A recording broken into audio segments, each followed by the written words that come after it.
c'est Chloé et vous écoutez le nouvel épisode de votre podcast d'écriture, Quelques lignes. Aujourd'hui, on va parler d'un sujet qui va être assez contraire par rapport à tout ce que j'ai pu vous dire auparavant, puisque si vous vous souvenez bien, je vous ai assez répété que vous ne deviez pas suivre une technique déjà toute faite, mais plutôt vous créer la vôtre. Néanmoins, je dois dire qu'aujourd'hui, je vais vous parler des différentes étapes de l'écriture par lesquelles je passe, mais vous n'êtes bien évidemment pas obligé de suivre étape par étape tout ce que je fais de mon côté. C'est seulement pour vous donner une idée de routine et pour que vous puissiez peut-être vous en inspirer pour vous-même par la suite. Je l'ai déjà dit, mais j'ai commencé à écrire il y a un peu plus de 5 ans et j'ai modifié mes techniques au fur et à mesure, puisqu'au début j'étais quelqu'un de très désorganisé et je ne suivais aucune règle, jusqu'à ce que je me rende compte que j'avais besoin d'une organisation, ce qui prouve bien que c'est propre à chacun et que vous allez petit à petit avancer et trouver votre rythme, votre technique. Aujourd'hui, je vais donc vous expliquer un peu plus en détail les 8 étapes de l'écriture par lesquelles je passe durant l'écriture d'un roman. Cet épisode sera donc découpé en 8 petites parties, mais pas d'inquiétude, je referai des épisodes plus longs sur les étapes dont on aura réellement besoin par la suite.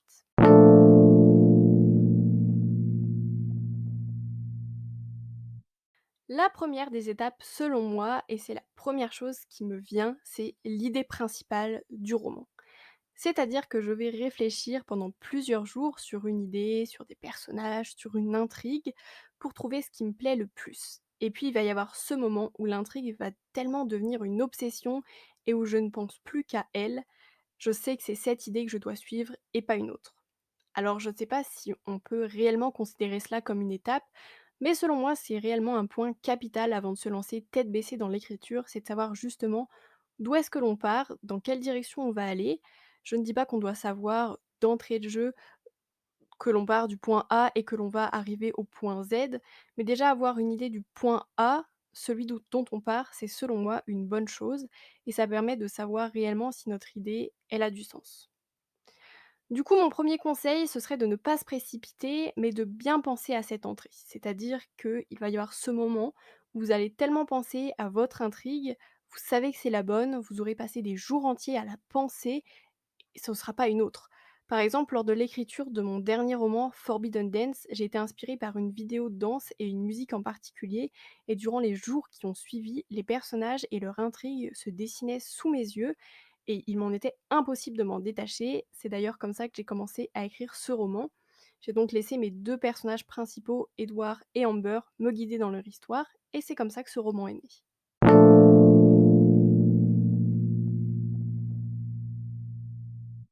La seconde étape est selon moi l'une des plus importantes et l'une sur lesquelles j'ai beaucoup appris durant ces dernières années, puisque comme je vous l'ai déjà dit, je suis quelqu'un de très peu organisé et je perdais énormément de temps à prendre des petites notes un peu partout, sans jamais pouvoir les retrouver, ce qui faisait que mon roman était toujours très décousu et que je me retrouvais avec des passages où il manquait des blancs, tout simplement parce que je ne savais pas quoi y faire, quoi y mettre.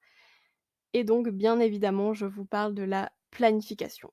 C'est une étape qui est vraiment très importante à mes yeux, puisque c'est là que votre histoire va réellement commencer à prendre forme. Et pourtant, on a tendance à la négliger, puisque souvent on se dit que ce n'est pas l'écriture en tant que telle, que c'est beaucoup plus intéressant de se lancer tête baissée dans son projet finalement. Pour certains auteurs, ça peut fonctionner, de ne pas prendre de notes ou de ne pas penser son histoire auparavant, mais simplement de se laisser guider par son imagination et son inspiration.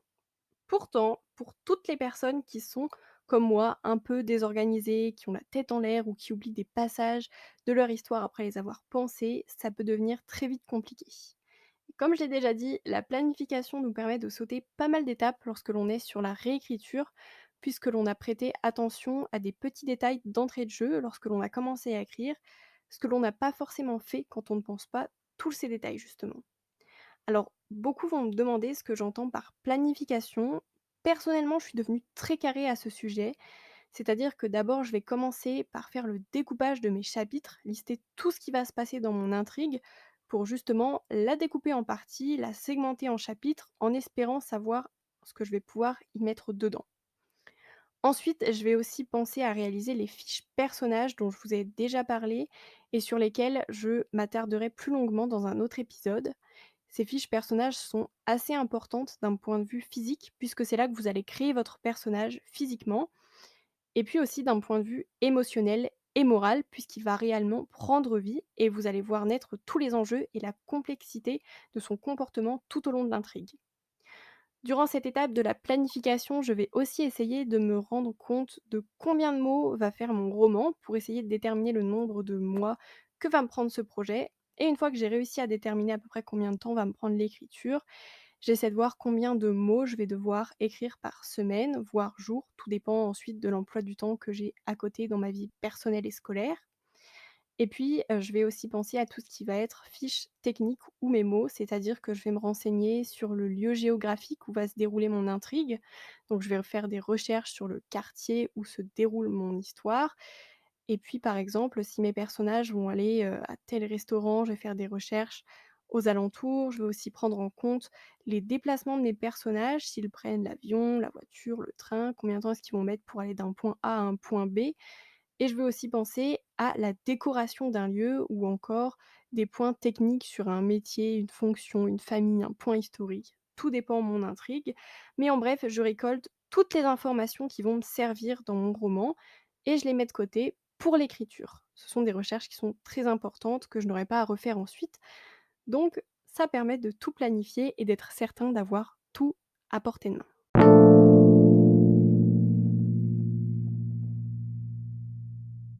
Et ensuite vient l'étape que tous les auteurs attendent et celle où l'on prend le plus de plaisir, c'est bien sûr l'écriture. Pour ma part, je dois dire que puisque je suis une planification très stricte, on va dire en général, l'écriture est réellement un moment de plaisir où je mets tout en œuvre pour suivre mon plan, mais en me laissant guider par mon imagination et mon inspiration, puisque bien sûr, il y a certains événements auxquels je n'ai pas forcément pensé durant la planification de mes chapitres et qui, à l'instant T, me viennent en tête et du coup, ça peut modifier, voire bouleverser le cours de mon histoire, mais j'essaie toujours de revenir sur mes pas. L'écriture, c'est aussi une étape forcément très intense puisque c'est celle qui nous demande énormément de travail et d'implication personnelle, émotionnelle. Et pour ma part, je dois dire que j'essaie d'être productive tous les jours durant la durée de mon projet. Je vais me fixer un objectif environ de 1000 mots par jour à écrire. Néanmoins, il peut arriver que ce soit moins, voire plus. Tout dépend de mon emploi du temps personnel, bien sûr. Mais voilà, j'essaie toujours d'écrire tous les jours, même si c'est 20 mots, puisque ça me permet de rester productive et de rester dans mon histoire tout au long de mon projet.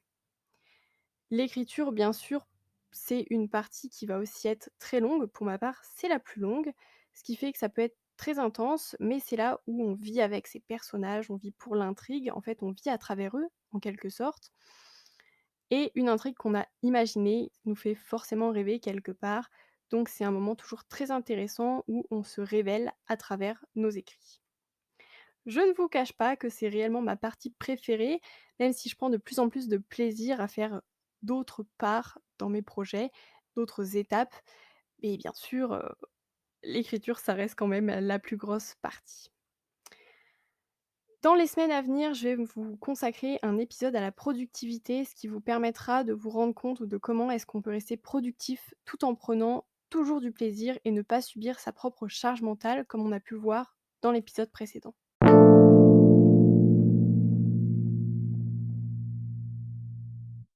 Bien sûr, une fois que l'étape de l'écriture est terminée, elle laisse place à celle de la relecture, c'est-à-dire qu'avec un œil neuf, je vais repasser sur mon texte, le lire une première fois pour me réimprégner de l'histoire dans son intégralité, puisque en général, je mets environ entre 3 et 6 mois pour rédiger un roman.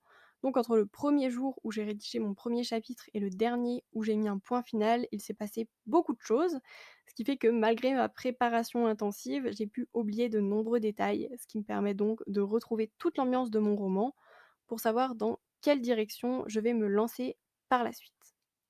Dans cette relecture, je vais également prendre des notes sur ce qui me semble important de modifier ou ce qui n'est pas cohérent réellement, ce qui va en fait me permettre de refaire toute la chronologie de mon roman, puisqu'elle se peut qu'elle ait changé entre la planification et l'écriture, et dans chaque petite case de chapitre, je vais y inscrire ce que je dois changer, modifier, supprimer, ajouter durant ma réécriture. C'est une sorte de planification bis pour l'étape suivante.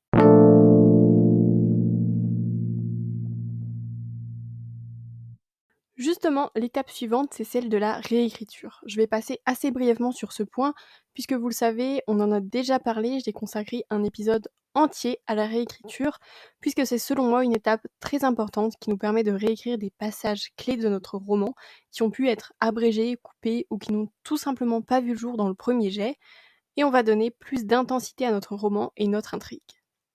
Je vous conseille toujours plusieurs réécritures puisque vous ne pouvez pas passer une seule fois sur votre texte pour que tout soit parfait. C'est pour ça qu'on préconise toujours 3 réécritures au total. Une première où on va vraiment faire des choses très grossières, la seconde où on va s'attarder un peu plus sur les personnages et l'intrigue, et la troisième réécriture où on va aller peaufiner du détail. Mais tout ça, vous le savez déjà, puisque vous avez normalement écouté l'épisode précédent sur la réécriture.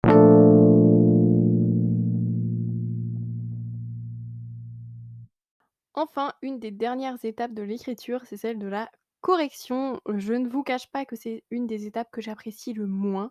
C'est celle où d'abord je vais relire mon texte que j'ai l'impression de connaître par cœur à force et je vais justement venir y passer un logiciel de correction. Pour ma part, j'utilise Antidote qui va me permettre de retrier énormément de fautes qu'il peut rester sur mon roman que je vais avoir du mal à déceler à l'œil nu à force de le relire. Je vais notamment me concentrer sur tout ce qui va être orthographe, mais aussi les ruptures de phrases qui permettent justement de se rendre compte qu'il y a des petits problèmes dans la construction grammaticale ou la syntaxe. Et je veux également aussi m'attarder sur les répétitions parce qu'on a tendance à beaucoup se répéter, à utiliser les mêmes expressions tout au long de son écriture et donc on va traquer toutes ces petites répétitions à longueur de texte qui font que ce dernier va être lourd et parfois même incohérent. C'est ce que je vous ai expliqué durant la réécriture puisque en faire trop n'est pas forcément bon. Personnellement, je fais une première correction seule de mon côté, mais sachez que vous pouvez contacter des correcteurs qui sont, spécialisés dans ce domaine, pour qui c'est leur métier, qui font ça bien mieux que moi, je dois l'avouer et donc vous pouvez payer un correcteur pour qu'il puisse vous simplifier cette étape et le faire à votre place.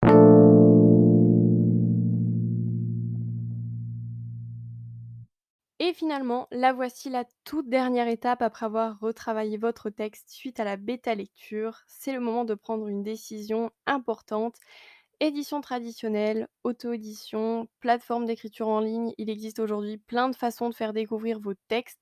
On y consacrera d'ailleurs d'autres épisodes, ne vous en faites pas. Mais voilà, l'écriture s'achève, il est temps pour vous d'envoyer votre livre et de le faire découvrir à vos lecteurs. C'est bien sûr l'étape de l'editing. Je ne vais aujourd'hui pas vous détailler toutes ces techniques d'édition, tout simplement parce que ce serait trop long, mais ne vous en faites pas. Je vais consacrer un épisode à chacune de ces techniques. Chacun aura son petit épisode, pas de souci à ce sujet, ne vous en faites pas. Mais voilà, la dernière étape, c'est celle de l'editing, celle où enfin on se sent un petit peu libéré d'avoir fini d'écrire ce roman, on ne va pas se mentir, mais il y a aussi la nostalgie.